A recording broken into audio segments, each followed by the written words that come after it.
I hope he comes back because I would like to have a chat with him.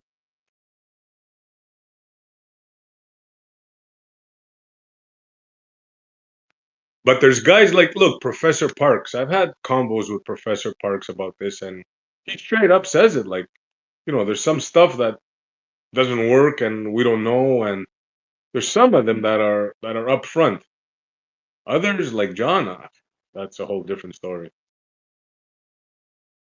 Yeah, it's the ones that are prideful. They're like, I've got a PhD and I'm smarter than you. Those are the ones they'll never concede, bro. Never. Yeah, yeah. A perfect example is Jace, right? I think he's the worst of the worst. Like, anyways, we shouldn't be talking about people. I apologize. I don't Always. think Jace is the worst, bro. I've Oh had man. Jace. I've had Jace. A lot of it depends on Jace's mood, dude. When Jace is in a good mood, he'll agree with you on a lot of stuff, dude. When he's in a bad mood, look the fuck out, dude, because he's not fun to fucking play with when he's not in a good mood.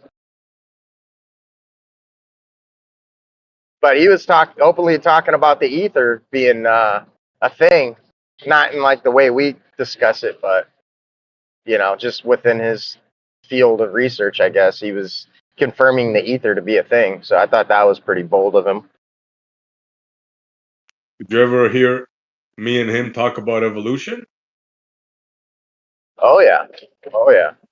Not that you say that, because we have a flip flopper in the midst, Osko. Now, do you now believe in evolution, Osko? Wait, say again. Do I believe in evolution? Is that what you said? He says you bat Yeah. for the other team. I don't know. I've never really had a strong stance on evolution. It's kind of above my head on whether or not it's true or not true. It seems absurd to me, but I don't have a strong opinion. I mean, it's part of your paradigm now, right? Not really. Just because I don't think the Earth is flat doesn't mean I have to believe everything now. Well, I mean, that's the only way it works. Earth has how Well, was Earth created then? I think that's an honest position, dude. You know, I mean, how did Earth get created then? I have no idea. I didn't know when I thought it was flat, and I don't know when I thought it was a globe. I don't think anyone knows. And people who pretend like they know how everything got created, I think it's just hubristic. I agree with I that agree with too. that. But at the same time, like if we were to contrive an idea, like what would be your best idea? Like, would you appeal to a creator, or would you appeal to a cosmic queef? I can't really get into all of it right now because I'm at work, but I'd just say briefly, like, I'm an idealist. I reject materialism. So I think, materiality is ultimately an illusion and we've manifested it somehow. Did God manifest it? Did our higher selves or our souls manifest it? Are we collectively manifesting it? I'm not sure exactly, but I'm not super concerned about how physicality began to exist because I don't think we're fundamentally physical.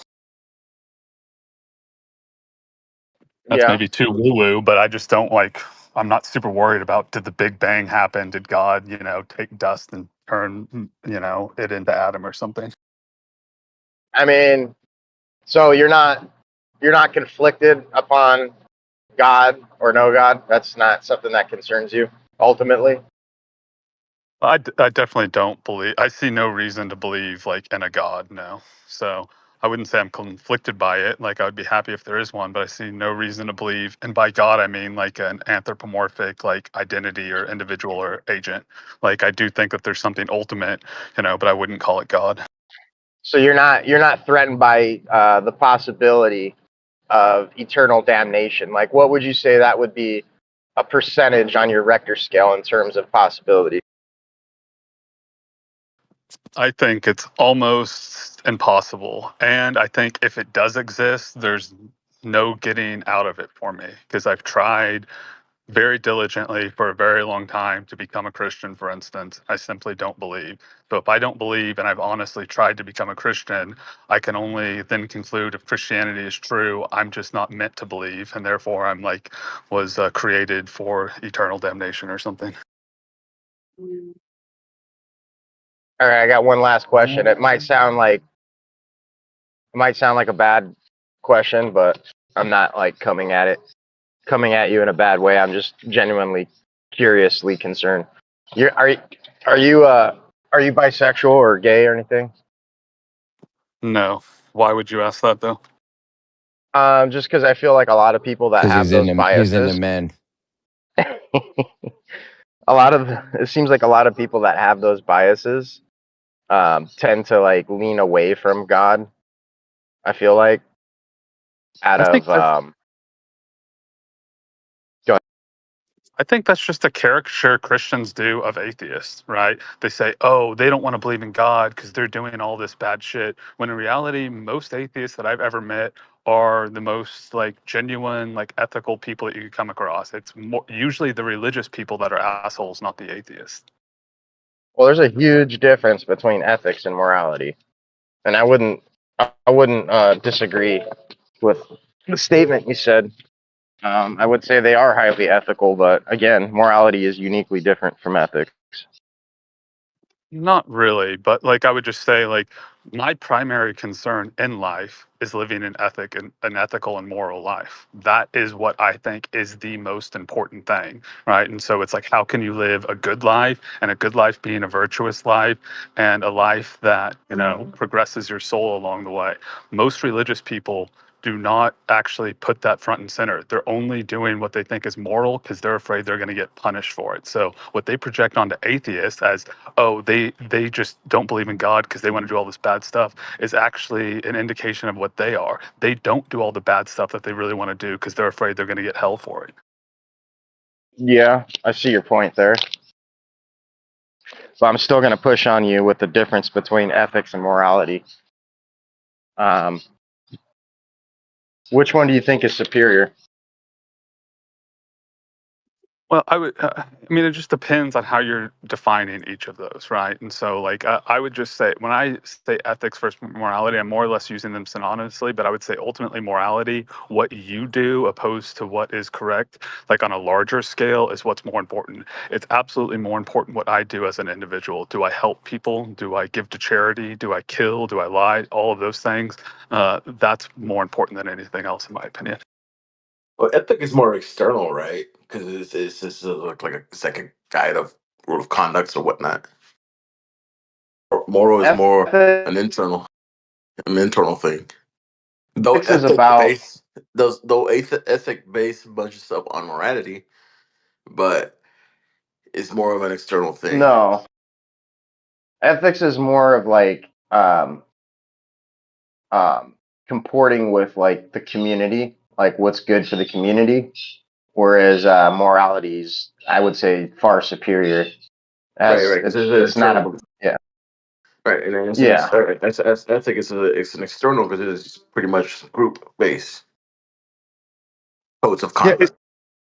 I would just say that it defines and it depends on how you're defining these words, and I think that these words have slightly evolved over time. Like ethics and philosophy is more or less pertaining to all of these things: morality and societal and social ethics, so on and so forth. But my personal opinion is there is an objective morality, and the most important thing we can do in our lifetime is to try to live in accordance with that objective morality. Even though we don't know exactly what it is, we need to try to get to know it and live in accordance with it. yeah. I don't disagree with that. Yeah, but back to the broader point, it's like I'm an atheist and I'm saying that, right? And most atheists that I've ever met are genuinely trying to do that. They're not like horrible people. And then you put this caricature out as like, oh, well, if you're an atheist, you must be gay or trans or something like that. And that's just like so far from the truth. I think it's probably more likely that the Christians, who have a wife and a kid are more likely to be closetedly gay because they're afraid to be who they truly are. Right. Yeah. So I get you. So you're basically distinguishing the two. Like one's essentially bound um, to moral law, right? Due to fear of punishment, where the other side is, doing what's right, through I guess, a process of internal critiquing. Um, So it's not necessarily they're not doing what they want to be doing out of fear. They're just doing what they feel is right. I guess is to try and steel man you if I did. I don't know. Yeah, that's basically right. Like, I think that, like, I'm inclined, and most atheists, and certainly like Buddhistically inclined atheists like myself, want to do what's right because they know that by doing what's right, it's actually good for you and for everyone else, right? Like, we're not like not doing something because like we think we're gonna get like, our fingernails ripped off in hell for eternity. We're doing it because we know that we become a better person if we do what's right.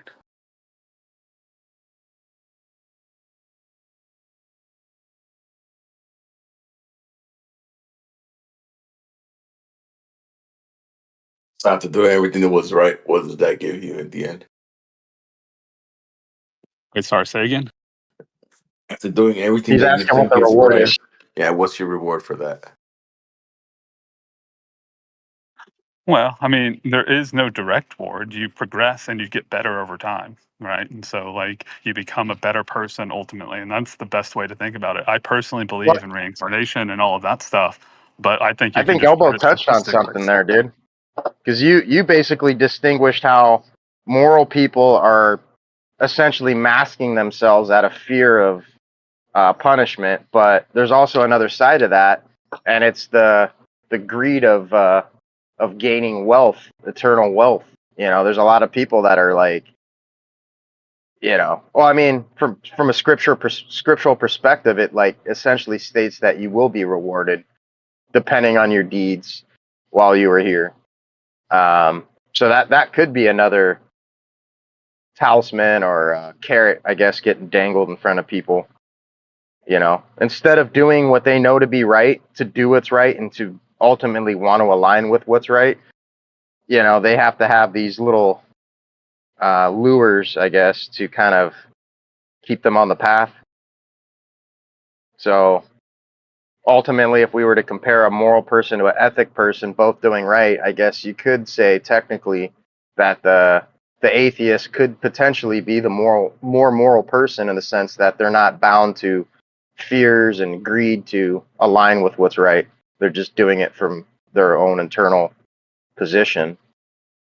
So I don't know. I guess I see your point, Osko, Yeah, I and mean, just to put it that was a good point. simplistically, like, if I'm not raping someone or I'm not robbing someone solely because I'm afraid I'm going to get in trouble for doing it, but if I knew I wouldn't get in trouble, I would never be caught if I became like a serial killer or a rapist or something like that. And the only reason why I'm not doing it is because I don't want to be punished for it. I don't actually have that moral code, right? I'm only doing it out of fear. But if I have no fear that I'm going to get in trouble if I do it and I still don't do it, right? I actually have that moral code. That's the difference.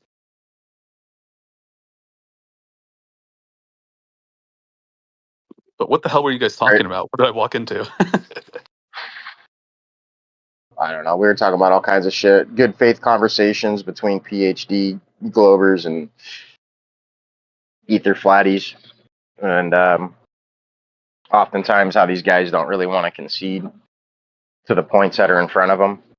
Like, for example, we had a couple guys in here last night, and Witsit was explaining how there's a difference between Einsteinian gravity and Newtonian gravity, and it's essentially kinematic versus dynamic, and they're not equivalent. And um, a lot of these Globers, high-ranking Globers, just were unwilling to concede to that fact that's undeniable by logic alone.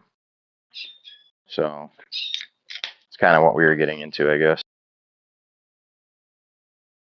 I personally see it happening on both sides. Flat earthers and glowers both get into the mob mentality and then double down on stuff and are often willing to not concede. And then they both pretend like, oh, they have some sort of, intellectual high ground when most likely the two sides just disagree and they're lacking empathy or an ability to understand what the other person's Well, no, saying. there was a division. There was a division on the globe side. Like you had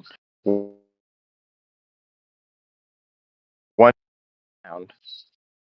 I think they were talking about space or time or the both of them. One's fixed and universal, and the other like a universal constant, and the other's not. So you get two models depicting two, opposing things pertaining to space and time, and I know there was a whole list that Witsit read off that apply between these two models and how they're not like essentially cohesive. They're antithetical in a lot of ways. So, and then you had a couple Globers that were agreeing with that, and then you had a couple Globers that weren't. And their main point that they were agreeing on was, I guess, what Witsit called the pragmatic fallacy, where just because something works and has like some sort of useful application doesn't make it ultimately correct or objectively true. And that was the point that Witsit was trying to highlight, that they were dancing around and, weren't willing to be good faith interlocutors. Interesting. Yeah. I don't know much about any of that, and all that stuff would basically be over my head. But I kind of thought that, uh, whatever theoretical physicists or people coming up with these ideas, or even like Newtonian gravity, they're more or less used as heuristics, not as absolute truth. So it's a way of thinking about something, not the absolute undeniable truth. So you could say Einsteinian gravity is one way to think about it, Newtonian physics is another way to think about it. But I'm kind of an idiot, so I could be way off on that. Yeah, No, but I mean reality, no, he was correct. That was the point, right? But the point that Witsit was trying to pull out of it was that ultimately it can only be one way. Like, you can't have something that has like a logical contradiction, both being simultaneously true, right? It's only like relatively true depending on how you're perceiving it. So ultimately, no, it can only be one way, and that was the point, right? They weren't willing to concede to that. yeah, you can't pick and choose. Reality is one. These guys have like a pseudo cosmological buffet, and they think they can pick and choose whenever they want, whatever suits them. No, these two things are fundamentally incompatible. Well, Fundamentally incompatible. Whitson made a good point with the fairy dust.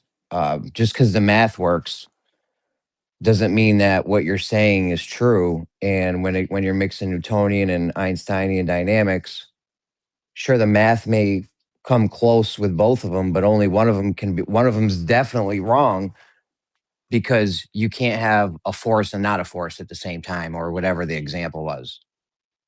It's a law of non-contradiction violation. You just can't be a force and not a force at the same time. So one of them has to be wrong. Yeah, Right. bro. And They abandoned reality to mathematics. Hayden asked the shill, looped with him for hours last night. Oh, but the math works. The math works. Zanuck wants to go on about these pseudo forces and how there's just infinite types and amounts of potential pseudo forces to exist, and that's the problem. Is he's actually claiming they exist, and it's not ultimately true.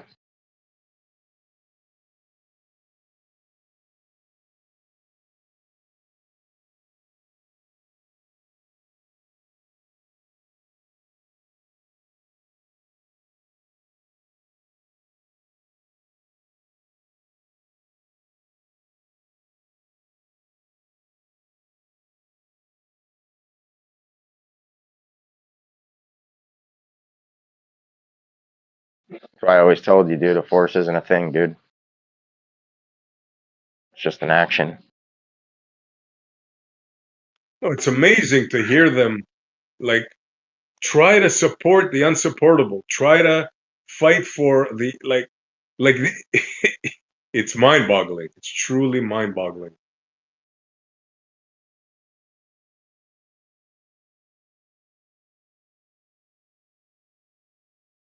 It just goes to show like how hubristic they are, man. To claim the shape of the Earth when fundamentally they're incorrect about a lot of things. It's like, how could you be so certain you know, if anybody's got faith, it's these Glovers, right? They've never witnessed this with their own two eyes. Yet, you know, the evidence that they adhere to, I guess, is presentable enough for them to accept it. And that's an issue, dude. That's what you call a believer, dude. So And keep to in mock, mind, just saying real quick, go to ahead, mock the Christian finish off. to mock the Christian community, right? And how they like to say, oh, you guys just, you know, appeal to, you know, the God of the gas fallacy. It's a lot of the Glovers are doing the same exact thing in a lot of ways, more ways than one. Go ahead. Yeah, I was gonna say, keep in mind, right? This is old stuff. What they were talking about yesterday is mostly old stuff, right? The new findings are even more damning, right? The early galaxy formations and all that. The new findings are even way more damning than the old ones. So it's like, wait until they catch up. Wait until they find out the new findings. Like it's worse than you got. Well, than they think.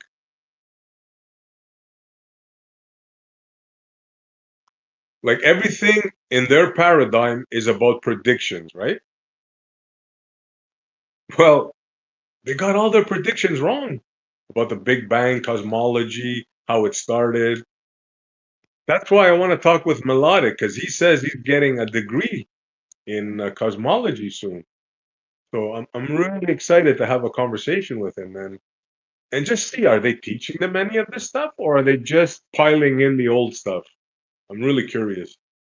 I mean, if 70 to 90 something percent of the entire universe is consistent of dark matter and dark energy, and they don't definitively know what it is, then it's fair to say that they've only got about 4% of a potential working model.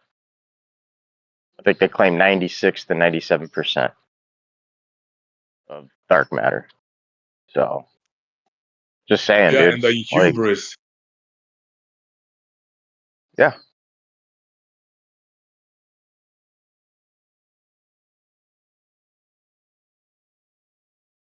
That's why I want to talk to a cosmologist, right? Because if they're honest, if they have integrity, right, they have to admit that the new findings completely, and I mean completely, destroys the Big Bang model, blows it clear out of the water, completely.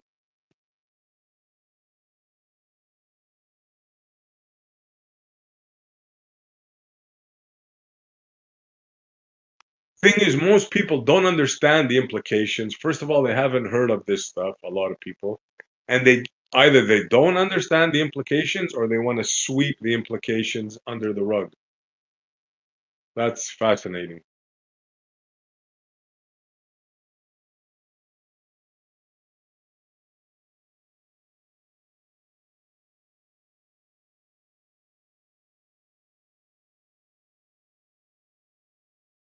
Yeah, so where do we go from here? Do we cling on to the old paradigm or do we move forward? And how about dark energy? Where does that stand? But let's tackle one thing at a time. Do you think, knowing this now, do you think they're going to move forward and disregard dark matter? Or are they going to keep on trying to find it and come up with other nonsensical things? Like, by the way, the other day I found that they think they found a dark star. I kid It's you just not. it's just funny how they particleize or materialize stuff that's can never be, right? Like dark energy, dark matter. They claim that 1 gram of if they were to extract 1 gram of dark matter, it would be worth, I think it was $1 or $2 trillion or $1.2 trillion, something along those lines. And I think that was a few years ago. So you know things go up in value, but Bro, what uh, would you say to a dark star? what would I say to a dark star? Where's your Yeah. light? It's unbelievable. I'm gonna try to find the video and post it. I'm not making this up. They're scrambling. It's so funny. It's beyond ridiculous, man.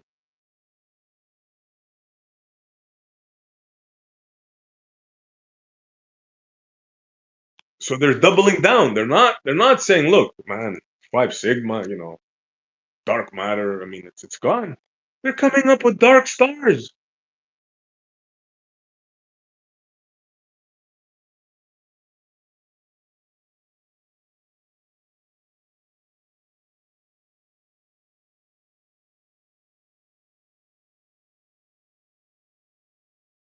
Dude, these people will come up with anything. They'll post hoc, ad hoc, anything, but dude, literally anything. They're not gonna ever get rid of the model. They'll just make shit up to the end of time, dude. They did Lorentz contraction with relativity after they found out you couldn't detect the orbit. It looks that way, bro. Yeah, it looks that way.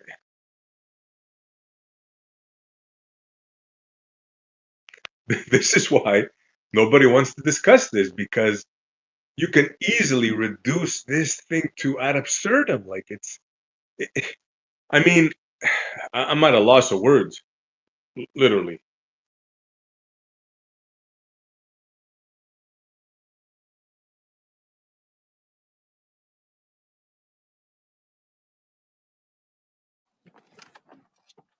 They're like Tom Petty, dude. They won't back down. Yeah. So whatever. We'll see how fucking crazy it can get. Oh, I'm enjoying this. I'm loving this. I predict this when they first their first findings. I was saying I can't wait for what excuses they're gonna come up with. First, they doubled the age of the universe. I'm sure you guys remember that. Then they came up with a whopper like I couldn't even dream of. They said that after the Big Bang, few 100,000 years or so, there was a dark bang. Kid you not, a dark That's bang. banging. Yeah, dude, that doubling the age of the universe, that's not official. Like nobody's really going with that. That's too crazy even for them, I think. Yeah, well, one of them came up with it, right? Yeah. I'm just saying, like the things they're gonna have to come up with. Well, they're gonna have to do something. Yeah.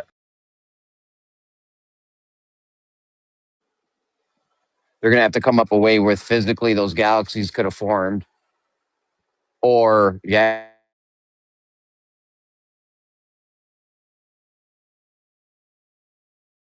Yeah, I'm really enjoying this, man. This is too funny. Is there anything else out there that is worth a single thing that's worth $1.2 trillion? Or what? You got enough gold that's probably worth 1.2 trillion. I Talking dark about like a gold. teaspoon of antimatter or something. This is a gram of dark fucking matter or some shit. I think it's That's like what's- I think it's like a gram of antimatter or something. Whatever.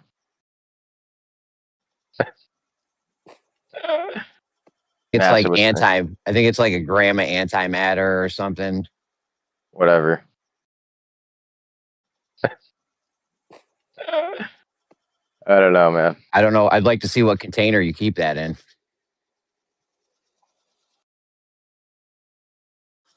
Because when antimatter touches matter, it's keep it in. supposed to. You have to keep it in Schrodinger's box. Uh,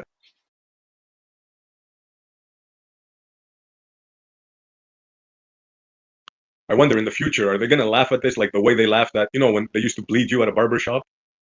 I think they're gonna think of science of today like that. Pseudoscience, excuse me. Astronomy. Well, bro, we always look back at the scientists of old, and it's like not all of them, but like a lot of the shit they were doing was like weird. Like they even admit it. Science has never been right throughout all of history. The distance to the sun, phlogiston, all types of goofy shit. Yeah, like how else These would guys, someone go ahead, Oz. I was just going to say, how else would you expect someone to figure out something really complex, right? You sort of guess, you come up with explanations for stuff that you kind of know, the stuff that you don't know, you try to plug it into the stuff that you're pretty confident you don't know or that you do know. I mean, it just makes sense that they would come up with crazy stuff. I don't really see the problem. Well, when you're doing science, you come up with crazy stuff, but that's your hypothesis, and then you test it and you find out if it's correct or not. You don't just. Go ahead.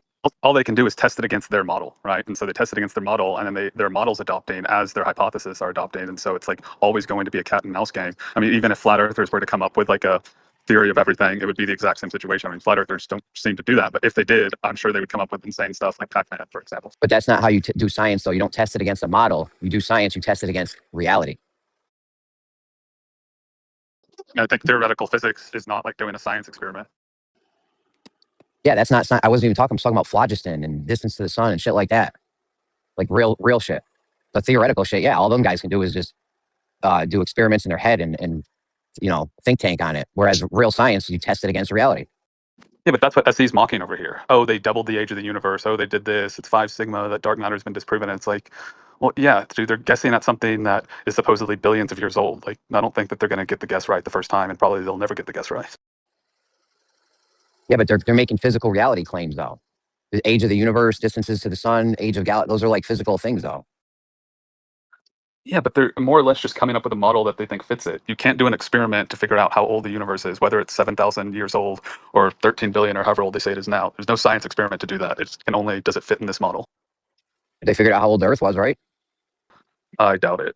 They claim how old meteorites are. That Yeah, but then hit it's the Earth. unscientific. They claim they did, Osko. They claim they know how old the Earth is. Yeah, but I don't think like with a science experiment they figure that out. They're saying this is the model that we have for how old the Earth and the solar system and all of this stuff is. It's not like, oh, this is like some sort of strict one science experiment we do to figure it out. I don't know. Isn't there like asteroids or meteorites that they claim are older than the Earth itself? So how do they determine that? Are you asking me? I have no idea. Well, I'm just saying, like if your narrative, like if we're gonna go with your narrative being accurate, right? Like then we'd have to differentiate, something that's older than the Earth itself if it's just based on a working model. Like they're coming up with those numbers through some other methodology other than the one that you're portraying right now. Is my point. Yeah, I'm not saying that their model on anything is correct. All I'm saying is it's completely reasonable to come up with outlandish theories to plug them up when you're trying to come up with how something extremely complex works. Like, I don't find that to be odd or bizarre or dishonest at all. And I think if flat earthers were to actually try to come up with a theory for how the flat earth works, they would come up with equally, absurd things. So I just think it's a normal process of figuring stuff out. Yeah, but they don't do it in such a manner. Like, for example, Newtonian gravity, mass attracts mass, right? It worked up to a certain point, then they figured out, oh, it doesn't work here. Then they changed it, the fabric of bending and warping space-time, right? Then they found out that doesn't work, right? But they still cling on to these things. Do you understand? It would be nice if they said, oh, you know what? We got this wrong. Let's start from scratch, right? But no, they just keep adding, like a flat tire. They keep adding a patch and another patch, and then it becomes an absurdity. Do you understand? Before you know it, you're left with no tire and all patch.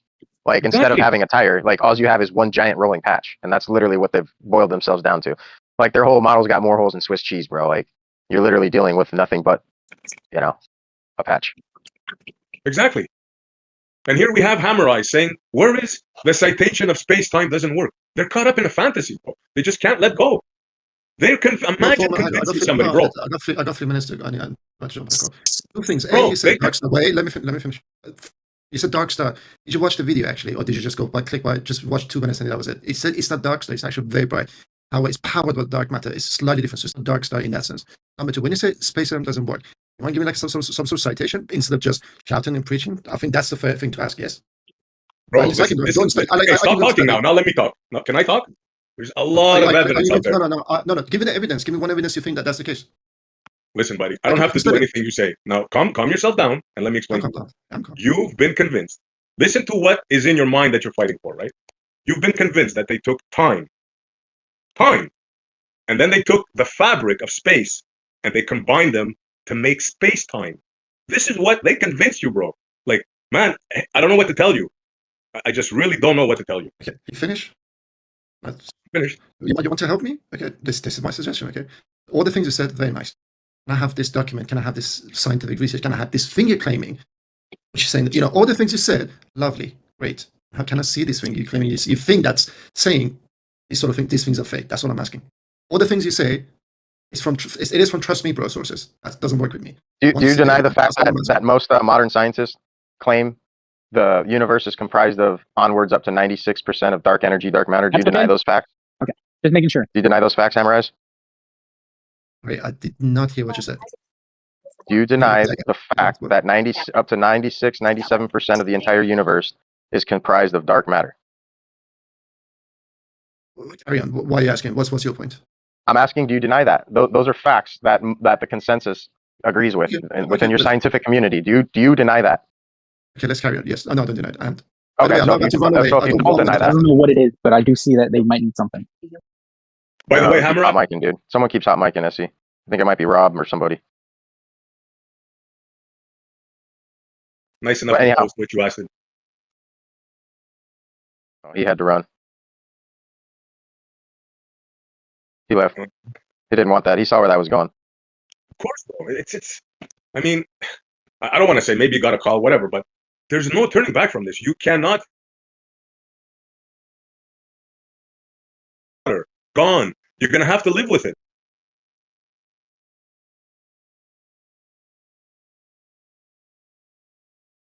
Like just the fact that it's 96% dark. Like, doesn't that give you a clue that they don't know what the hell they're talking about? Well, that's clearly why they use the term dark, because it's mysterious and they don't know anything about it. It doesn't comport with how they perceive reality and how they think physics works. It doesn't fit within their paradigm at all. So it's just dark and mysterious. Yeah, like any logical person. Like, imagine going to the doctor and he tells you, "Look, my friend, I'm 4% sure that this operation is going to work. I suggest you do it." What are you going to tell that doctor? Are you going to think like he's a madman, or are you going to say, "All right, doc, when can you schedule the operation?"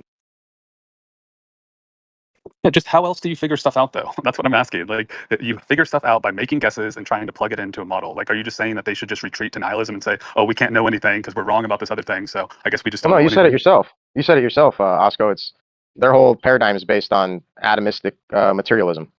So that's the issue. And being that everything has to be a particle or particle interaction, right? That's why things aren't working out, because that's just not how reality works. So I kind of that's agree the with issue. that, but I would say that's what science and physics is. It's the study of physical matter, right? So if you want to discuss like, philosophical issues, that would just be metaphysics. That's not true. Well, let's see. Let's see what he said. Right? It's a matter of physics. That is the antithesis of what dark matter is. You can't see it, smell it, touch it. Like, just they're trying to sell you a non-physical thing here. Well, they're not just trying to sell it to you. They're saying that the majority of everything is just that. So I don't know. So it sounds like what they're telling you is that there's something metaphysical that lies under, the blanket of physical or phenomena.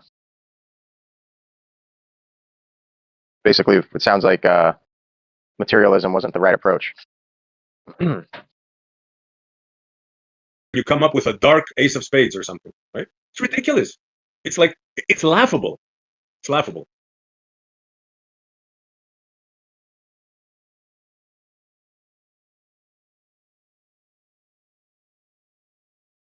And Osko, they're not letting it go. They're trying to come up with an axiom, or I forget what other particles, dark matter particle. It's like a complete Is farce. SE cutting out for everyone or just me? Am I cutting out? Sorry. I can hear you. No, Osko. it was just you, Osko. Maybe, I don't know. I had to volume down a little bit. I think he was coming in fine though. Yeah, I can hear you, SE. It's a dark matter interference, Osko. Is there dark matter in me right now? No, they claim dark matter is not in our galaxy. It's outside of the galaxy. Last I heard. I'm sure they change it daily, but last I heard, there's no dark matter in our galaxy. No, I Yeah, think they that's got not dark true. matter here. I think they got dark matter here. Yeah. Yeah, it's everywhere.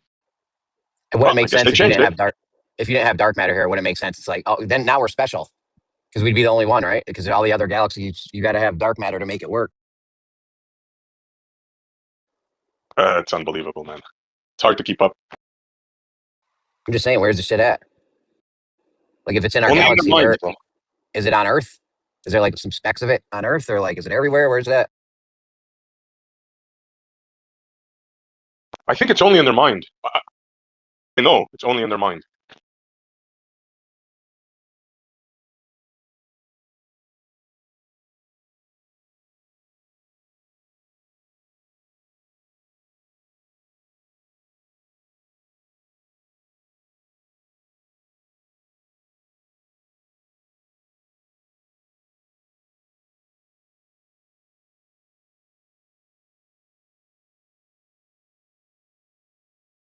if it wasn't for a numbskull like Einstein and his crazy ideas, how far advanced we'd be in physics and science and that. Imagine some cockamamie numbskull came up with fabric of space-time. Like, how do you convince smart people that you can take time and a fabric, what's between me and you, and combine it into a fabric? How does that happen? They had to save the model, dude. I just told you they'll come up with anything to save the model. It doesn't matter. They didn't want Einstein. They didn't like it. Nobody liked that. Nobody wanted that. There was no other options. Okay, I get that, but how do you convince? Pretend you're starving to death in your house, and all you got left is the family pet. Nobody wants to kill that pet. Oh man, it's too much. Just reminded me of a term I learned yesterday called Uncle Eric. It's a term that came about after World War II, when the German soldiers came back from war and found their wives essentially had remarried to some of the French soldiers that had, like, I don't know, I guess they've been fighting against, because they had all the food rations and everything, and their kids referred to him essentially as uncle after they came back, and the new dad was dad.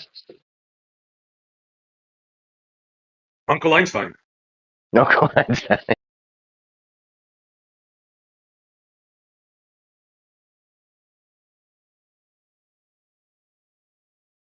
So a good police state and you'll believe, or the women remarry and you'll believe.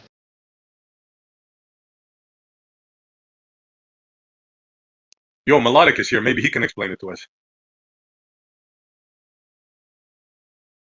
After all, he's about to receive a PhD, I think, in astronomy.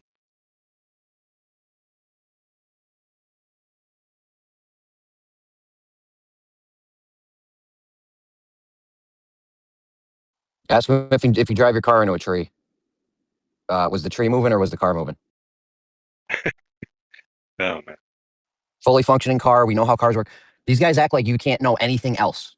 Like all you know is you're a caveman in a car and the tree looks like it's coming at you. You know what I'm saying? They act like you can't know how cars work and know how trees work, and you can't have other frames of references that you can communicate with. Like they just want to narrow the shit down to just this one single thing, and that's all you can know. And now we don't know what's moving, even though we do know what's moving because we know how cars work. We know how trees work. This isn't Lord of the Rings. You know what I'm saying? That's it, bro. If you don't know if the car or the tree's moving in that scenario, I don't know if it's worth talking to you. Honestly, like what am I going to get out of you after that? You're going to sit there and tell me how Earth's moving for 3 hours after that? I hear that, yeah.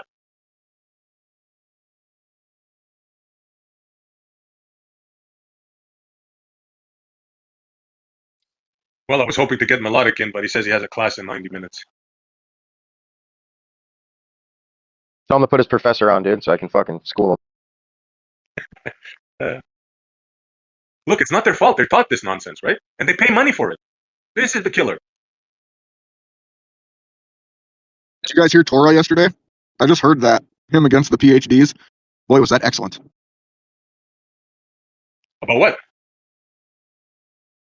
Well, how they abandoned logic in their reasoning. They got cooked, dude. I heard that.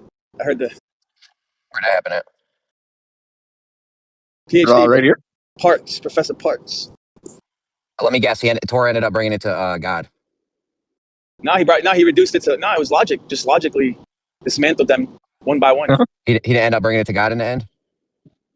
Well, he did that, but that's, that's the logical conclusion of the entire line of thinking.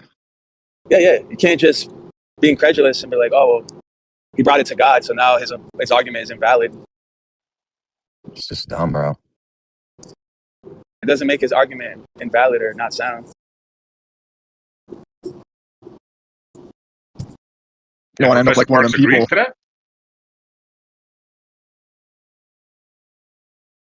Professor Parks no, he didn't agree.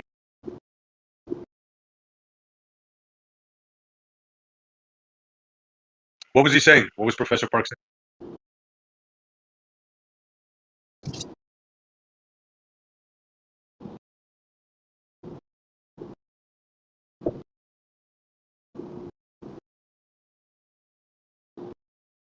Am I cutting out again or what?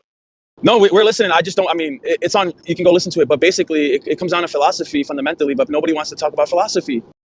Only when they want to. But philosophy is required. You can't escape it. You got the Copernicus principle.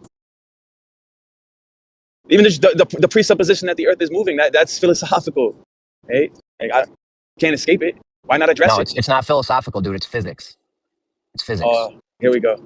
There's just nothing philosophical about if the if the car drives into the tree or the tree moves into the car. Like, it's not philosophical. It's physics. Yeah, that's what they were saying last night and got cooked. You want me to bring Tor in here and have you cook you too, dude?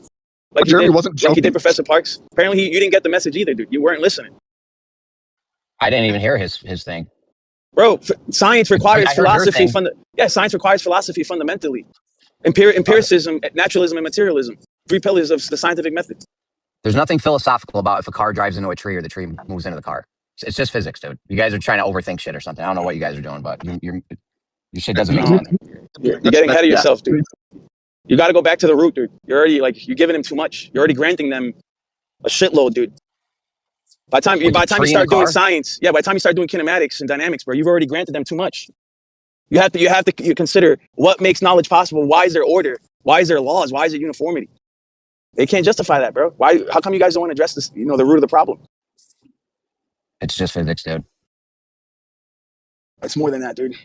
Fundamentally, how you interpret the natural phenomena is gonna affect your paradigm, Jeremy.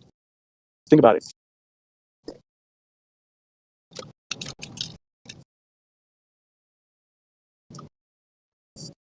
What's up? Good day to everyone. Just want to say what's up, man. Yeah, man. I think when you exclude metaphysical and spiritual stuff, man, you get lost in translation. Quantizing, like it's almost like zombie land, because you're so stuck on trying to prove it in a way that man approves of, right? And it sucks to see people get drawn in that deep and then never come back.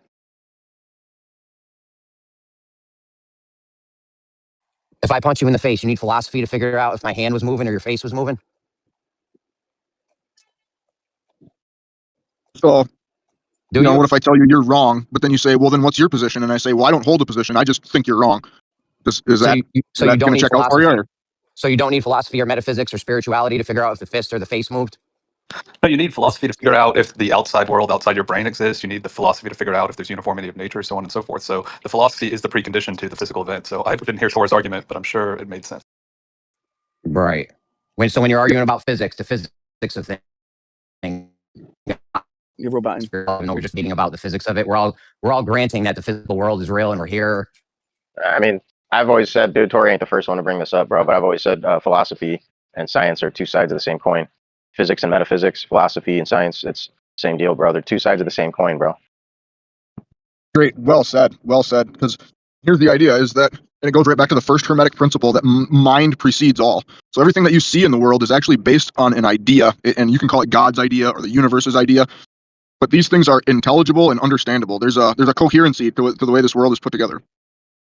And so you need that. That's a necessary precondition for order, is that something organized it. It's not that much of a stretch. You see a painting and you're like, I wonder who painted it.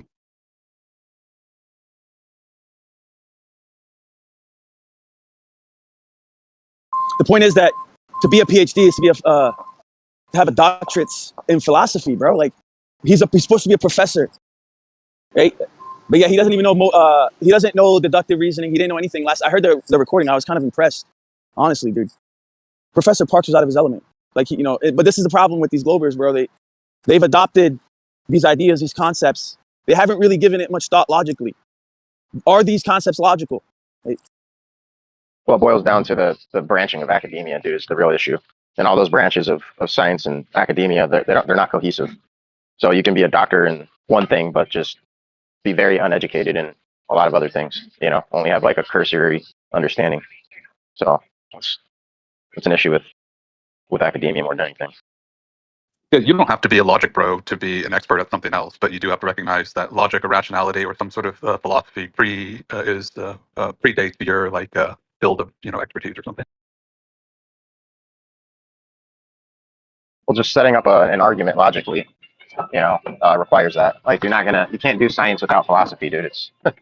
It's all kind of intertwined, and we kind of take that for granted.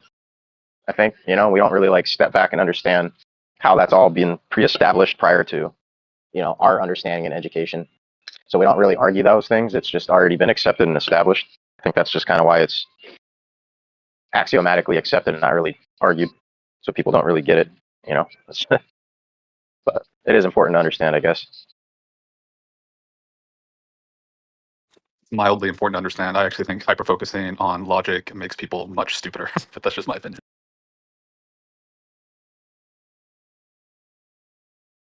Now you're right, I remember seeing especially with a AI. painting. You need wisdom paired with logic. Go ahead, Dieslow. I remember seeing a painting in Patrick Dempsey's house, and it said, "Find the ridiculousness, or you can find the ridiculousness in anything.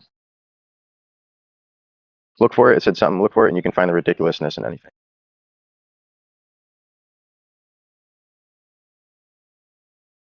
So yeah, I mean, you hyper focus on any one thing, you know, and try to base the worldview on that one specific thing. Like, yeah, you're gonna miss the entirety of it all, because I don't know, reality is just, it's a vast thing, dude. But but yeah, just to reiterate, it's metaphysics and physics are inseparable, dude.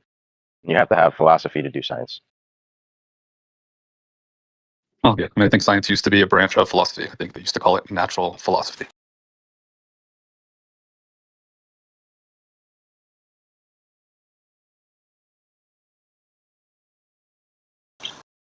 I mean, all the greats were steeped in philosophy, right?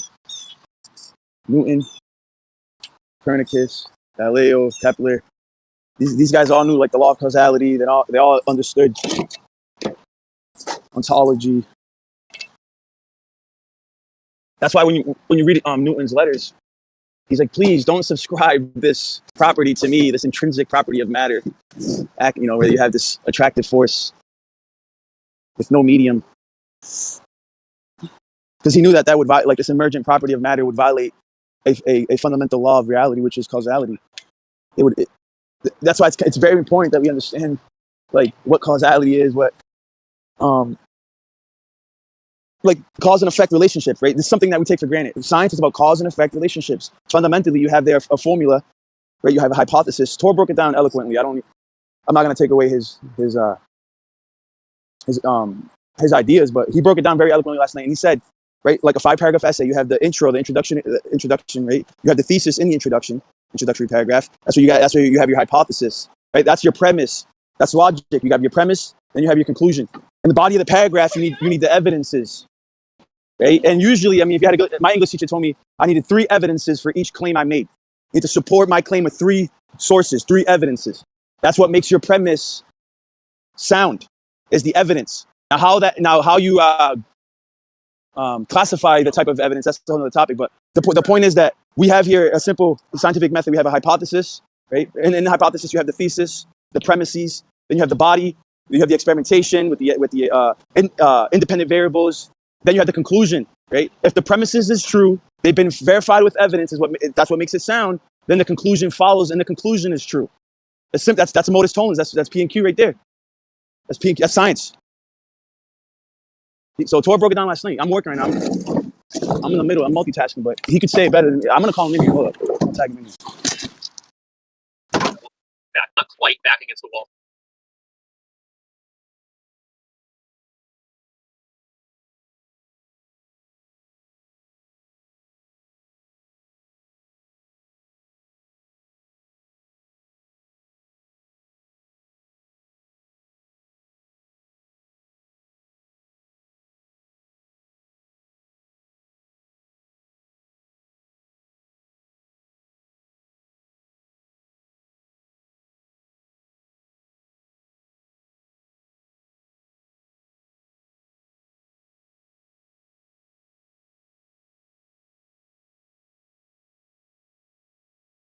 Cause and effect.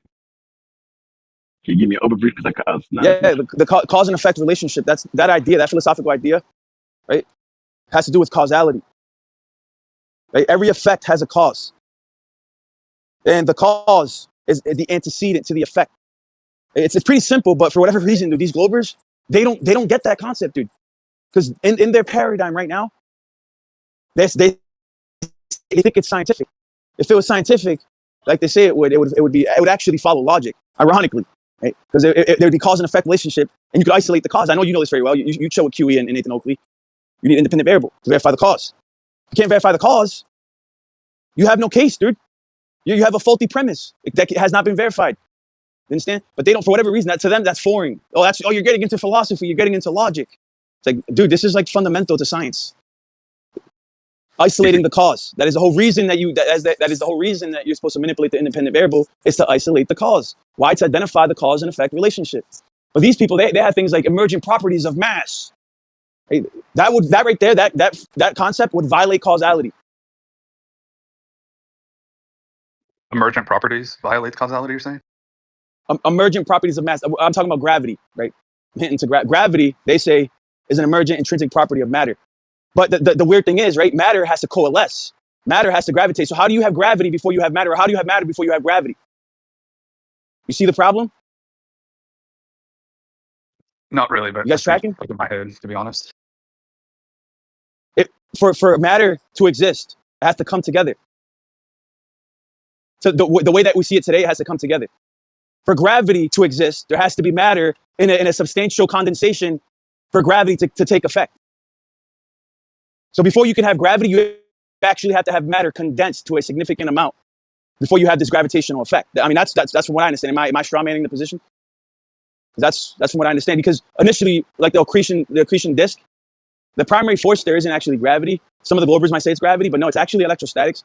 But and I don't know the exact amount of mass that needs to coalesce for gravity to take over. I think that's hotly debated. But whether it's like a mile thick of matter or a gram, I'm not entirely sure. It's logically irrelevant. The point is that you need an emergent property that would violate causality. Everything that came into existence was contingent, right, on a cause. Ultimately, there's a chain of sequence going back to the ultimate the cause of all creation that Aristotle called the prime mover. He was the ultimate cause that put the luminaries in motion, that set the luminaries in motion. You're saying the world is more or less mechanistic? One domino falls and all the other dominoes fall? Not entirely, but yeah, for the sake of the conversation, yes, like a chain of sequence. Yeah, but once That's you a do tautology, but you just kind of become a robot, right? You would say, well, there's a cause to me saying these words. What are the causes? They're my thoughts. What are the causes of my thoughts, right? It's whatever, some material, thing forming and making me think a certain thing. So if you say everything is cause and effect or everything is mechanistic, you're a robot at that point. no, I'm not saying that. That's why I said not entirely. Because yeah, there's causality and there's contingency, but the causality and contingency chain don't go back to like a single-celled amoeba. Like in evolutionary model, you have a universal common ancestor, last universal common ancestor, where if you follow the contingency chain or the causality chain, right, going back to the single-celled amoeba, that's not my position. And they ultimately will follow that contingency line all the way back to hydrogen, the most abundant element of the universe. The first element that came into existence in their model was hydrogen, the number one in the periodic table. And then, you had order out of chaos. Order came, and then you had the second element, the third, fourth, sixth, seventh. And then, if you actually look in the periodic table, they're organized by their atomic weight, from the lightest to the heaviest. But they came into existence from lightest to heaviest, allegedly, right? That's somebody might challenge me on that. I don't believe that at all. I believe in something called it's called the teleological argument. I don't know why I couldn't think of it. The teleological argument, which gets into fine tuning, irreducible complexity, the watchmaker argument, right? So contingency eventually will end up collapsing because of irreducible complexity, because of the teleological argument. So it's not the best argument to use. Do you see where I'm actually tracking or not? I might be talking too fast. It started to go over my head. I'm not gonna lie. I didn't really totally track. When you say everything has to have the cause, that just makes me think, what the hell? That doesn't track with me. Yeah. So the whole single-celled amoeba, right? They're having their contingency chain going back to single-celled amoeba. To me, that doesn't make any sense because of irreducible complexity. Because fundamentally, you need intricacy in the system. You need harmony in the system from the very start for it to function at all, right? So there are, whether it's philosophically, fundamentally going back to the transcendental laws of our reality, including logic and morality and time, temporal ordering, all those things, right, are necessary. And they have to all be in existing at the same time, intricately connected, inseparable, right? And just like transcendental entities like that, our bodies are the same way. Our bodies have core parts that are indispensable. That's why they're called core parts. As though you have parts like your appendix, right, or one of your lungs, or a kidney. Right? You have what they call vestigial organs that you can live without. That just shows that we are resilient in our environments, robust in our environments. God made us robust and adaptable in our environments. If anything, that gives more credence to divine design.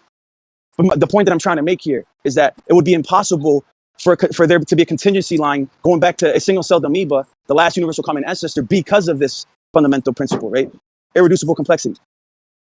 The core parts of that organism are indispensable, meaning that organism couldn't have evolved over time, even 1 trillion years, through small augmentations, through small mutations, through accidents, right? Probabilistic accidents, right? You end up with a fully working, intricate organism. Impossible. So due to the impossibility of the contrary, what do we have? We have intelligent design with irreducible complexity. I'd like to point out that it's good to look at all the parts, etc. Right? But I'd like to point out that the parts, whatever they are, can never make any sense without the whole being primary. The whole has to exist first every time. Exactly. Inseparable. Some of these things are part of the whole, right? Part of reality.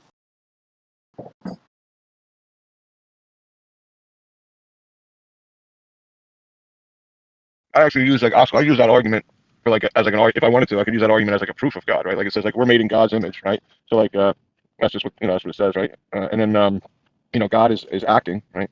And he's if God is all he can do is his will. He can't not do his will. That would be his will, right? But, so now we move the cup. My hand moves the cup. My elbow moves my hand. Followed all the way back to my thought. Like, well, what moves my thought? What caused my thought to begin, right?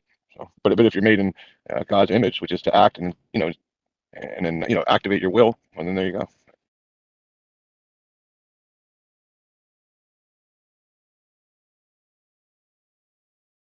Otherwise it's like a I don't know. I can't remember what you called it. You called it like a or something. Otherwise, it's like I'm just a robot who's just determined through physical chemical interactions to react. It's not it's not my will. It's an illusion. Yeah, but you didn't choose your will. That's the problem, right? So if you can only act according to your will, just like God can only act according to his will, then you are essentially a robot. Oh, you have to parse that out. Well, what do you mean? What do you not get? Well, you're saying like I can only do my will. What does that mean? That I'm not free to not do my will? No, I mean, it's like, so Schopenhauer said we're free to do whatever we want, but not to want what we want, right? So we cannot control our will, although we can make a choice. I cannot make a decision, right, to like pickles, right? I just do not like pickles in this moment, right? Because that's my will. Just like a straight person can't choose to be gay, although they could do a gay act, right? They can't make themselves like men. And a gay person can't make themselves like women, although they could do a straight act. And it's just like that on everything. Like we have a will that exists right now. Even though we can make a choice different than it, we can't control our will. Well, I don't know if I would call liking pickles your will, right? But all those things I could argue you can do all those things. You can like pickles. You can be straight, Osko. You can. I have the faith. The second time I've been called gay in an hour. What the hell, man? I'm just kidding because you gave those two examples, pickles and then gays. I'm saying in the moment you can't. Over time you can change your will, right? So like you can change something over time, but in any individual moment you can make a different choice, but you can't change what you want. I'm saying it seems that way, but like maybe we can. I don't know. It just seems that way. Like, so what's the difference between like why is it we can do it over time, but we just can't do it right now? Why can't we just do it right now? We're just weak-willed, maybe. You have to change your thoughts, right? And in order to change your thoughts, you have to think them before you think them, which doesn't make any sense. Yeah, that's what I'm saying. Isn't that like a proof for you? I don't know. But yeah, like it would be like an infinite regression if you had to think. Yeah, if just like what you said. But we do think thoughts. We do begin to have a thought. So hold on, if I were to make a syllogism real quick, okay, if bad thoughts make people act bad, so okay, premise 1, bad thoughts make people act bad. Premise 2, if I start thinking good thoughts, right, I'll be a better person, right? And so conclusion, if I start thinking good thoughts, I'll be a better person. What's wrong with that?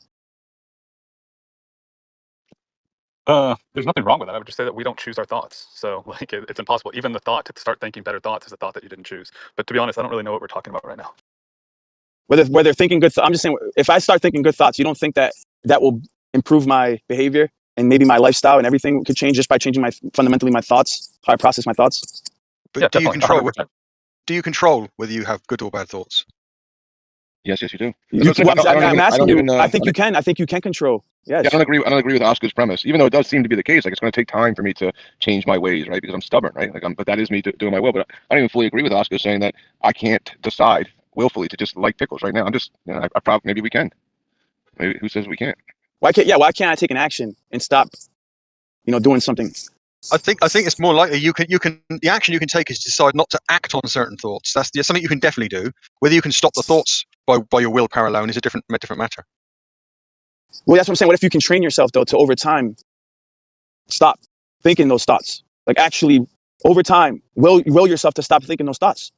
Yeah, you How can does that definitely work, do though? it over time, but not in an individual moment, right? So in this moment, you have no control over your thoughts. You could sort of wrangle them in over time and make it to where you have more positive thoughts than negative thoughts. But then the more positive thoughts that you have in the future, right, will also be out of your control. I mean, think about people. I'll That, meditate on that. All right, Osko, I'll How do you know meditate on that? that one. Yeah, how do you know that? Hold on. Peop- There's forgiveness is the skeleton key in this situation. Both positive and negative thoughts arise because you have an attachment to them. If you just simply say you're forgiven and released to these thoughts, then they will have less and less power over you over time, and then they will soon not rise in your mind at all. Like I said, it's either a positive or a negative attachment that causes these thoughts to arise in the mind. But you Yeah, understand that I disagree with some that. people's thoughts are because they're mentally ill. I mean, a psychotic person who continuously thinks, I want to kill the person in front of me, can't just will their way out of that, can they? How do you know that? How do you know that? How do you know they can't? Because there's never any track record of anybody doing that. Well, I mean, that you're begging the question. It would be them the not dying. How do you know that I don't want to kill every person I'm looking at right now, and I just willed it away? Well, that's not nothing to do with what I said. I mean, I think that people that are psychotic and have Look, thoughts imposed upon them by the condition can't just say, I'm going to get rid of the condition is going to go away because I will it. yeah, you're saying that's your claim. What about people that are schizophrenic and then they resolve their schizophrenia literally by like praying to Jesus? Do they really resolve it though? I'll tell you this, bro. I wrote a paper That goes back to in what Alchemy college just said in about it being an sociology underlying regarding issue. that. I think it was psychology actually. I wrote a paper in psychology regarding schizophrenia and cases where people resolved their schizophrenia through Christ. I wrote a paper in college, and there was plenty of cases, documented cases, people resolving their schizophrenia with Christ. But that's not very popular. You know, it's kind of taboo. What are you, stupid? Yeah, I mean, I was just going to echo what Alchemy already said, that, and it kind of goes with what Paz you're saying, right? Is that there's if you're saying that, well, something's not going to fix the issue, you're just we're just recognizing that there's an underlying issue, which would just be an underlying attachment to like your to whatever you already want. Yeah. What causes schizophrenia? I mean, unless you know what causes it or what's causing it in the individual, then how can you know what to do to rectify it? Yeah, typically, I mean, this is just like what they say, right? Is that there's underlying trauma. Like a girl was raped repeatedly by her uncle, and now she's schizophrenic. Listen, I'm not going to get into the cause of schizophrenia. That wasn't my point. That wasn't my argument. My point is that people have received healing, right? They've been restored of their infirmities. We're not trying to isolate the cause of schizophrenia. I'm simply saying that there are cases where people have resolved that through their own willpower in Christ, through their faith in Christ. I wouldn't say ultimately their own willpower, but through God who strengthens them, they were able to resolve it. And I can show you this case studies. They're out there, bro. Yeah, Same thing with the gay, with the homosexuals, bro. We want to do it ourselves. This whole thing with any help. they can pray the gay away too, bro. You guys can laugh all you want, but yes. So that's how many examples that are walking amongst us, that are living proof that this is a thing. Well, because how many clergy around the world have completely failed to pray away the gay or pray away the pedo? I'm not gays no more. Well, there's actually you can actually look it up, which is actually a little bit interesting, right? And I don't know if you should commend these people or be mad at them, right? But a lot of these clergy, these guys that you're referencing, right? They actually go into this because they're gay from the beginning, like as and they're saying, listen, I'm just going to be celibate because I'm gay, and that's bad. And I'm just going to go live in the church and pray it away. Yeah. So all of them, according to some of the literature, all of them are gay. So only a few of them. What are you talking about, dude? What the heck are you got? Holy, who's this guy, dude? You don't believe me? We got enough New Yorkers in here. We don't need another one, dude. You don't believe me? Oh, this is the only one. No, I'm playing with you, bro. What's up, dude? I'm talking here. I know you know Did I hear somebody say pray the gay away? Yeah, Paz is looking for a way out. He's sick of this life. I'm not praying away my happiness for nobody. Yeah, I mean, if you're going to use like, well, look, I don't even know, like, there's how many churches there are, and then there's these reports. It seems like it's some kind of like a hit job. I don't know, right, on like the Catholics. But they have interviewed and gotten like material, and a lot of these guys who go into it from a young age, who go into like say, oh, I'm going to be a clergy guy in the Catholic Church. They're gay from the very beginning. Well, I get it, dude. It was premeditated, dude. They had it all planned out. There are cases of young men who join the clergy from a religious background who don't want to confront how they're thinking, so they go into an imposed chastisement themselves. But quite often it doesn't work, does it? Let's be honest. Oh, there's cases of little boys that say that didn't work. Yeah, it's messed up. But I'm just putting out, if it's the case that all of those guys were gay, and now we found that 5% of them were they got in trouble because they were unable to really get it to go away. Well, that means it's a 95% success rate, guys. You should try it. But that's what I'm saying. I mean, Father Gaza now. Oh, I'll never be in your clergy. Fucking hell. But the point I was making is that obviously those individuals who go there with that mindset, they want with all their might in the world to stop having the thoughts they're having, right? With religion on their side, with their will and their faith in their God on their side, and they still fail. So don't think you can necessarily just think away the thoughts you're having, because it clearly doesn't work for people, does it? That's 95% success rate. What do you mean? It depends. Well, where are you getting that number from? I'm just making it up. Well, I know where you're getting the number from. I'm making it up at the moment, but maybe I'm under. I think it might be 98% success rate. I mean, how many of these? Yeah, maybe it's 170%. No, it can't be 100 because there's like 3 reported cases I've heard about. It can't be 100. No, maybe 103%. Well, I mean, listen, it's a nihilistic way of thinking. To think that just to believe that you can't change your mindset, right? That you can't, right? That's just you're giving up. You know what I mean? You can change your mind. A mindset is not the same as thoughts. Thoughts that you don't want, I don't think you can necessarily always get rid of. Positive debunked Buddhism. Positive debunked Buddhism, guys. You can't control your thoughts. Positive debunked all of self-help. You can't control your thoughts. Good job, bro.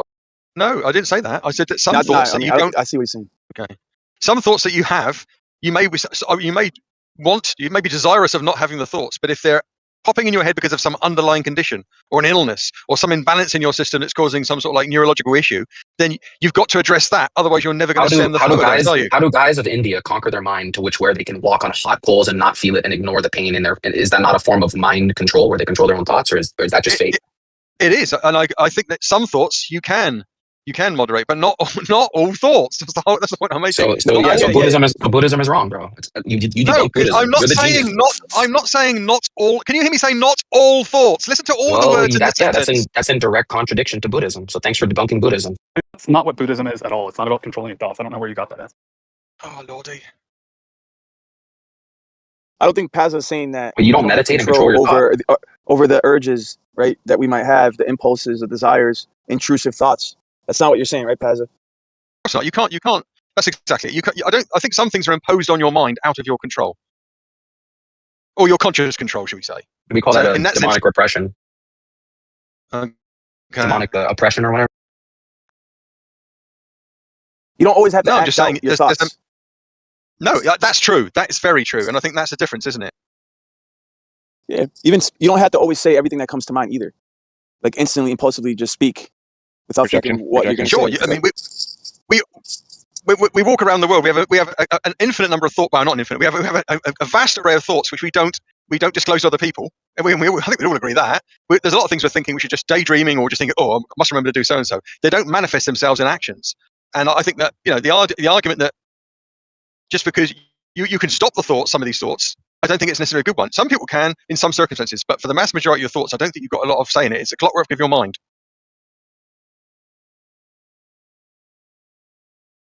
Your mind's out of control. You're out of control. When the Christians say that's demonic oppression, or in a good case, that would be inspiration.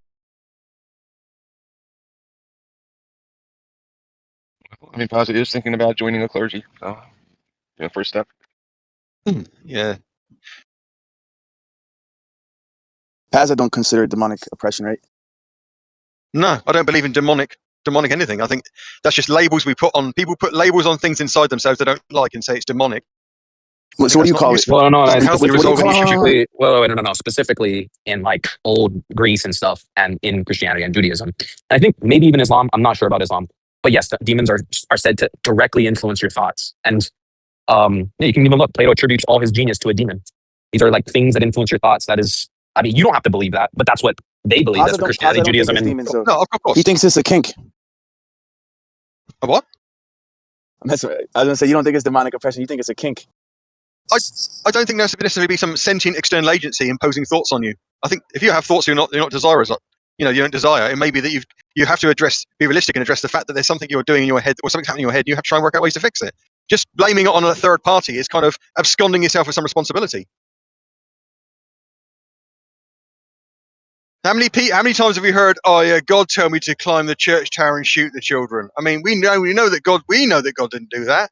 That's someone absconding themselves of any internal thought process, and that should never be. That's kind of a straw man because we believe it's your response. That's kind of a straw man because we believe that you have the ability to banish these things from your world, from your mind. That you can exorcise the demons out. So it is not an excuse to just say like, oh, I can't do anything and I'm just out of control. No, quite the contrary. We would say that you actually have to do something. You're in more of a dire state. There's something giving you intrusive thoughts and that you should go into action more, not just say you can't do anything about it. That's a straw man. I'm agreeing with Not a I'm agreeing with you. That's how you see it. But the person who's doing that, who's being irresponsible, is pretending there's an external agency that imposed thoughts on them that they had to enact. That's them So you not don't. owning up to the. That's them not owning up to the responsibility of their So you're own mind. critiquing random people that none of us know that aren't in the conversation. Then that's the Okay. argument. Okay. Yo, hold on. Can I say fine. something? What you just described. Yo, can I I'll take a back seat because if we're not talking about other people, then who are we talking about? can I get some room? Can I get in? Yeah, I go. don't want to You fight for the don't have, mic. you don't have No, I appreciate it. to give Yo, into every Pazza, yo, impulsive thought. So yo, Pazza. So, this is important that people understand this because a lot of people have received incredible healing and closure and reconciliation with themselves because they realize that not all their thoughts are their own. They can separate their identity from their thoughts and realize that those nasty thoughts, those intrusive thoughts, those abominable thoughts that most people are ashamed to even speak, right? Those thoughts aren't you, dude. So if your thoughts tell you to kill your mother or kill yourself or hurt somebody, you never know, dude. You know, like you have no idea what intrusive thoughts might come across. You can separate those ugly thoughts from your true identity, bro. And you don't have to I accept want to those ask. thoughts as part of your own I have to Okay. ask essence. Osko. I want to Go ask ahead. Osko. Is that Osko specifically Osko since he's the expert or whatever? Is that not the view in Buddhism that you view your thoughts separate from the observer or something like that? Is that not a proper stillman? I wasn't listening to before you said my name, so I don't know the exact context, but like in Buddhist Never meditation, mind then. you observe your thoughts as a sensation. They're not something that you control. They're something that rise and pop up into your awareness. So they're Do, separate. They're do, distinct from you. They're a distinct entity from you. no, Yeah, they pop out of you. you're not your thoughts any more than the itch on your knee right now is your thought. It is you, right? It's something that's happening to you, but it's not actually you. Yeah, I like that. But I mean, does Buddhism state that thoughts are from the firmament of you, or do they come from somewhere else? They come from somewhere else. It's like interdependent origination, right? They come from clinging, right? But they're not fundamentally you, at least in my understanding. I'm definitely no Buddhist scholar. But yeah, that's a similar concept in Christianity or in the Hebrew concept because there's actually your thoughts, there's the enemy's thoughts, and then God can also influence your thoughts, right? Yeah, You have to God be able to inspired the scripture, right? you have He to be inspired. He receptive gave them, and then of the voices. Yeah, there's voices. You know the cliche, you have an angel on one shoulder and a devil on the other. Bro, like, yeah, bro, that's actually the case. You're saying that God? Do you think God puts thoughts in your head? yes, Yes. that's the claim. That's the claim is Yes. that the prophets had spoke for God, and that after the prophets, that then the apostles could speak for God and write out the scriptures, and that's why we say it's inspired, i.e., inspired, like No, the no, spirit of God went into man and gave them That's right. thoughts. Yeah, That's right. no. No. I'm asking. I get that. I can read the Bible, and I would have thoughts entering me as I read it, which are in proxy. no, But I'm do talking you about the think men that? who wrote it. The men who wrote it, Okay, the prophets and the okay, apostles, are said to be inspired, inhabited by God, and that's why they have okay, produced the miracle of o- the scripture. okay. So again, let's get past this. I could read the Bible, and effectively, I'm getting thoughts by proxy because I'm not doing direct. Now, God sends you thoughts directly as well. Did he break up for anyone else? He broke. Yeah, you No, broke up a sorry. little bit, passive. The question was, yeah. Do you think that God as well? That's thoughts by proxy, effectively. Do you think that God sends you thoughts directly ever? Yeah, it could be said that you can be inspired. I would just say that Yes. doctrinally, we know the words of the prophets, all of them are inspired. And we know the words of the apostles, all of them are inspired. And so someone can make a claim, a client could say, God just told me this or that. And I'd have to weigh it out and say, did God actually tell Lion that? Yes or no? But as far as if you're a Christian, you believe that what the prophets and what the apostles say are directly inspired by God. Yeah.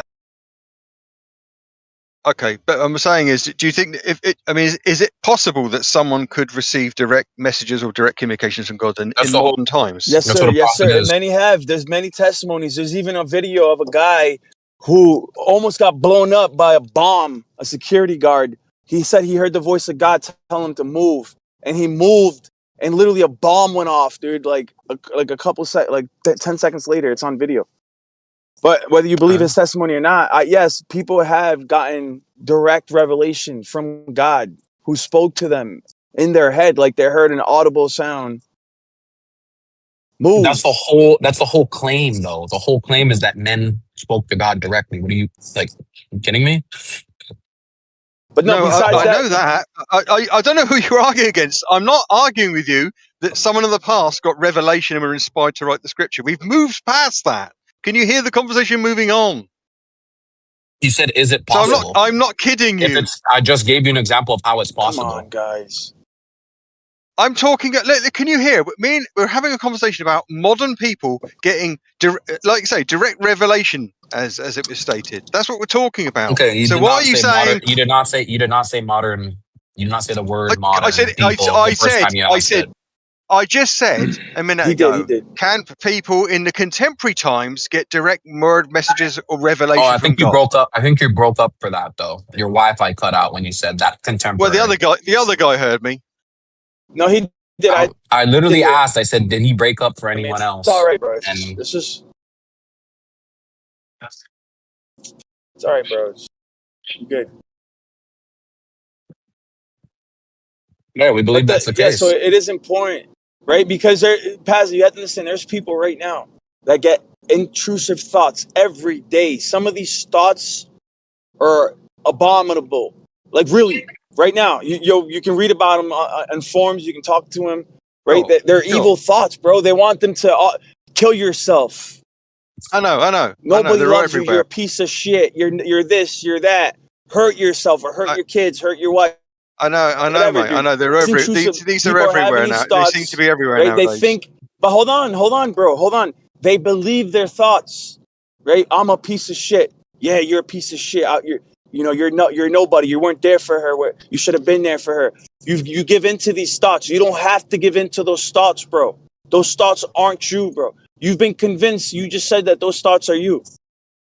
No, I'm not talking. I'm not. Listen, I was of the opinion at the start. You don't have to. You don't have to act on your thoughts. That was the point I was making. Why are you pretending now that I'm suggesting you do have to give in to those thoughts, bro? No, but you don't have to give into them. But I'm also separating the fact that those thoughts aren't you. Not just the fact that you don't have to give into them. You also made a premise earlier, right? That those thoughts are you. Like every single thought that comes into your mind is you. Well, where are they coming from? This is the point. Well, that's the thing in question. That's what I'm pointing to. We don't know where they come from. They seem to just pop into existence and we observe them. And so where they come from is outside of our purview. Okay, that's but then I can accept that, but I'm not. But asserting they're definitely in you or they're definitely from a demonic from an external agency, I think is a fruitless exercise. Yeah, I think so too, but I think it's a self-evident fact for anyone who like tries to meditate just a little bit. Like the first thing you will realize if you go to a meditation retreat is how insane you are, that you can't stop your thoughts. You go to a meditation retreat, for the first few days, people are literally having like mental breakdowns. You're sitting in the meditation hall and people just start screaming and freaking out because they realize like once they calm down, right, and start paying attention to their thoughts, that it's just a flood of thoughts nonstop that they have no control over. It's very disorienting.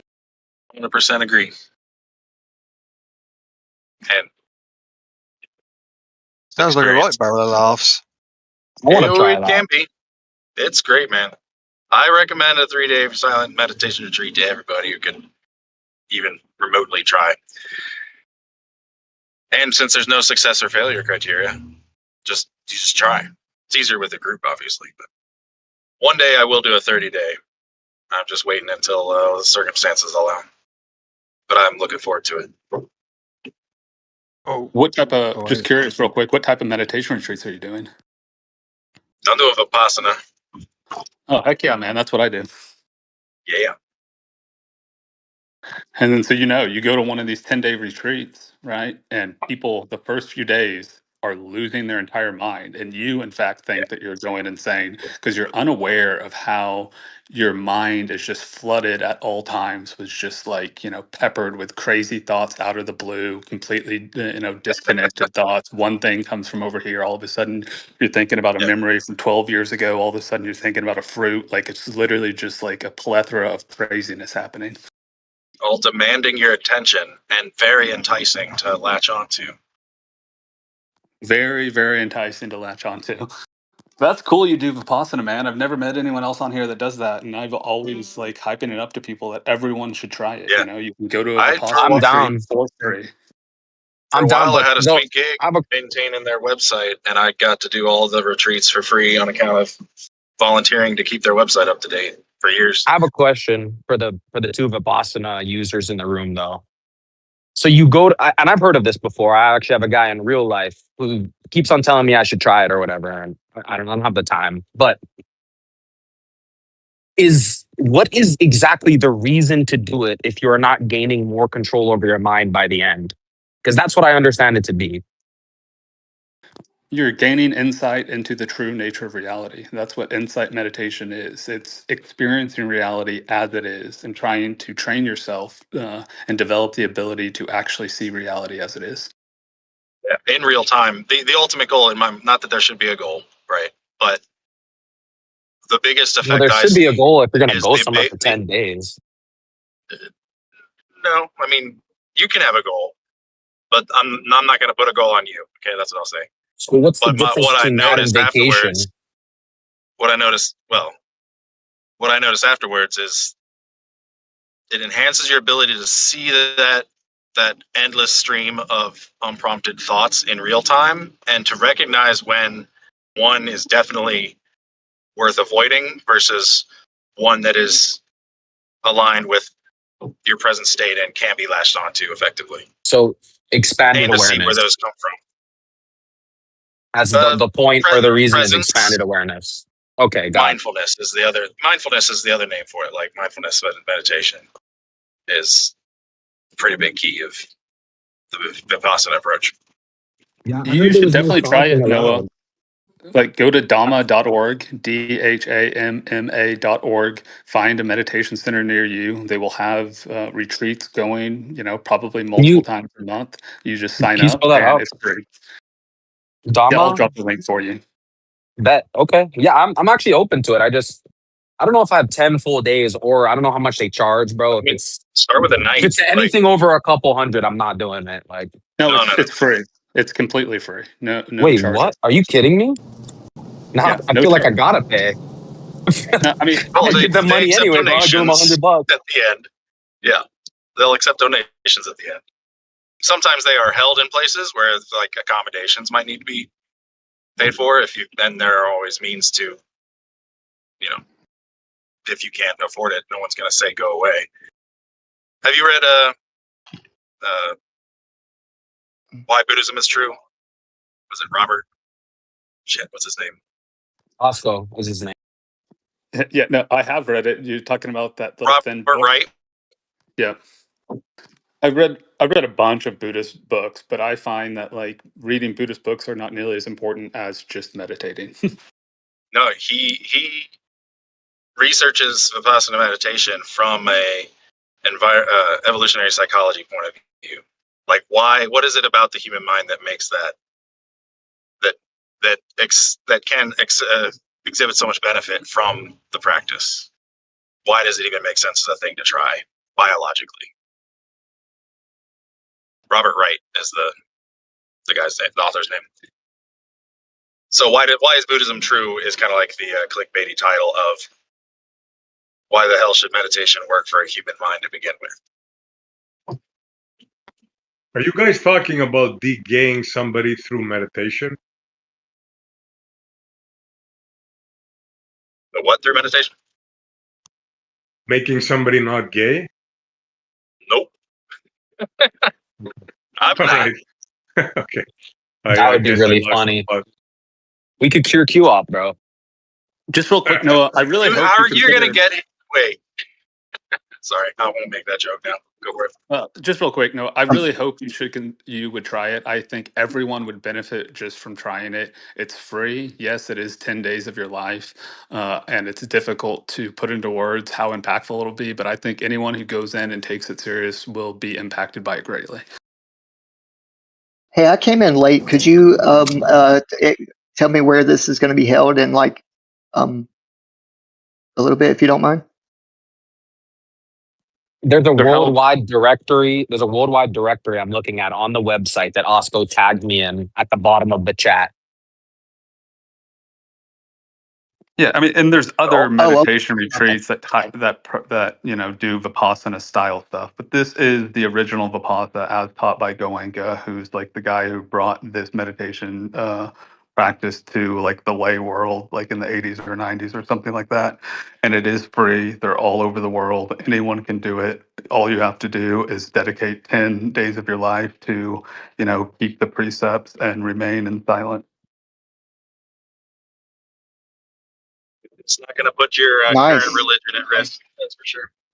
It's not like that. Hey, have you guys ever heard of Muji? He's a teacher.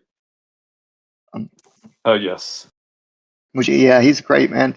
That's the guy I came up on. As far as like the last 10 years, I've really seen a big change in myself, So uh, yeah, I just wanted to say that if anyone hasn't heard of him, Muji, Mooji, I highly recommend. I'm definitely fin to do it. Before. This would Can be I a get a great vanilla test ice latte, Lord?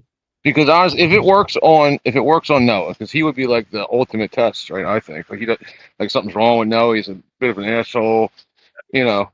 Let's see if he comes back. If you come back like Osko, I might go. That's the true test.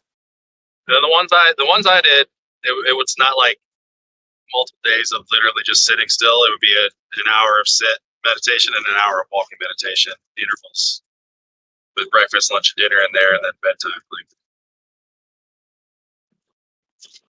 Yeah, the Vipassanas that I've done all follow the same structure. So you're meditating for like essentially 14 hours a day. But yeah, you maybe do an hour and a half session and then have like a 15-minute break. And then you do another hour and a half session and have a 15-minute break or something like that. It's called ADHD, no tanks. What are you guys talking about, bro? Like, I lost connection. I came back. We're talking about Vipassana. You guys talking about tantric yoga or something? Like, what are you guys talking about? Vipassana. It's a meditation retreat where you go and sit in silence for like 10 days straight. Oscar's teaching a Kundalini class, and we're all joining. Tantric yoga and Kundalini, dude. What else, dude? Dude, those tantric guys, bro. I started following one of. Dude, they're into some whack shit, like drinking the fucking blood and shit out from the. Bro, it's weird, bro. Wow. Yeah, that is weird. Is there like a question? Is there a way Lion brought it up, not me. So is there a way of like speaking with the teacher himself, like during or after these sessions every day, or is it something that you gotta can you explain a little bit? You gotta see Osko after class, dude. Office hours with Osko, yeah. The ones no, I did. You heard of some of these yogis though, dude? No, for real, dude. Some of these yogis have like, dude, a cult following.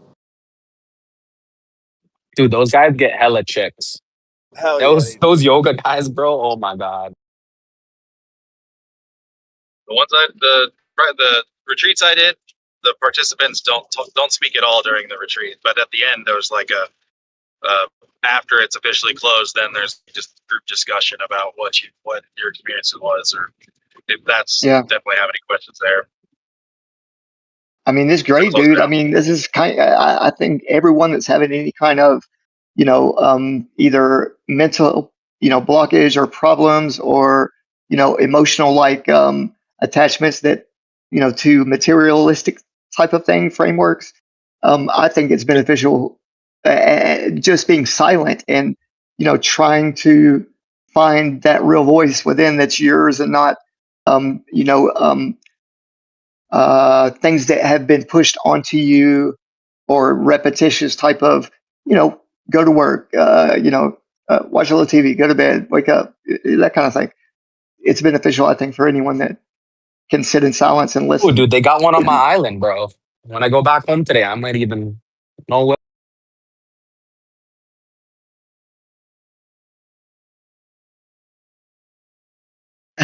Right Oh, on. yeah.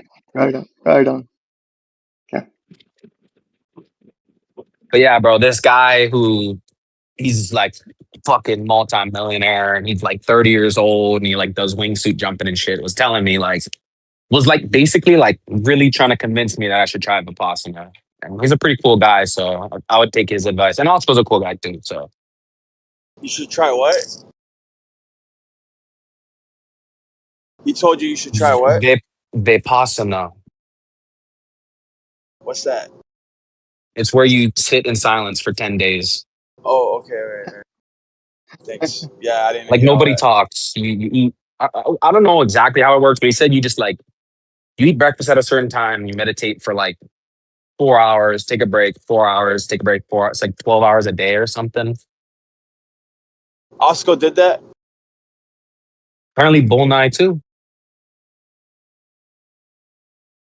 Yeah, I've done 2 10-day retreats. I did one in Texas, one in Nepal. And for like many years, I've practiced Vipassana for 3 hours a day. So like, I'm not like by no means an Wait, so expert, but I practice it doesn't every that day. mean I practice it like 20 minutes a day or 10 minutes a day? If it's literally just sit in silence, because I already do that, bro. No, it's a specific type of meditation, and I don't really want to. It's not complicated or complex, but I don't think it would be helpful to try to get in and explain what you need to do right now. You just need to go and learn it. Okay, bet. Yeah, they have one on my island, bro. So once I fly back today, dude, I might check it out.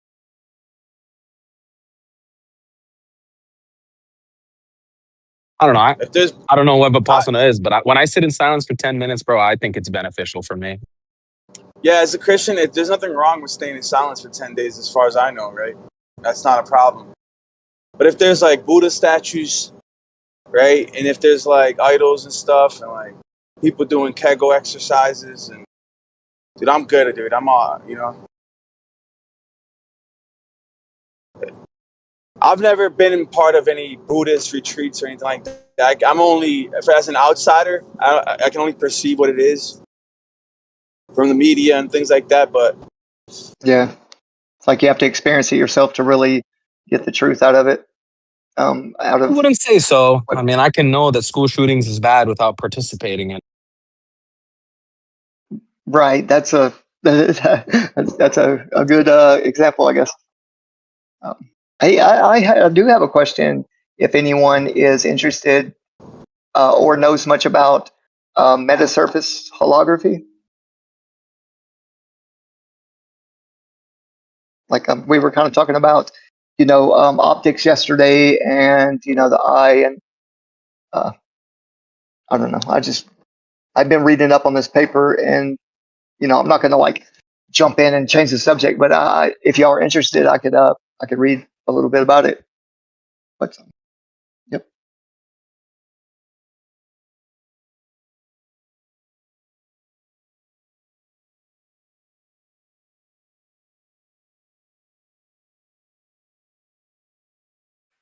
Yo, how long was that guy talking for? What's the topic? we were talking It's about open Kegel now. exercises, and then It's I don't open know what happened. now.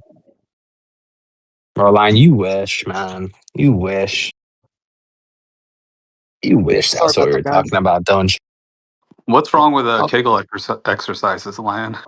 What exactly is that? Is that only is that like where you like something that girls do to you know, is that what you're talking about? It's exercise you can do to get stronger erections, so I don't know why Lion would be opposed to it. Oh, okay. I didn't know that. I didn't know that was. I thought Hey, there was thing for there's something that girls do though, yeah, like an exercise like that. it's part of the yoga, dude. That's all. It's part of the whole yoga stuff. Ask him, dude. He knows all about it. That 10-day retreat, dude. I guarantee he spent those 10 days doing Kegel exercise. Yay! Yay! No, dude, that That has was literally nothing that to was do with tough. meditation at all, and you are not doing any exercises. All you're doing in the retreat is meditating. You're not Right. even Have you you're not have even you allowed to tried doing like exercise. have you tried doing like your Kegel exercises, your standard Kegel exercises, then going on your 3-day meditation, and but then the Kegel exercise thought tried to come into your mind, and then you identified it. Did that happen yet? Or, no? I don't even know what you guys are talking about, but no, you can't even do yoga on a meditation retreat. All of that stuff is strictly forbidden. Nah, no, I'm just messing around.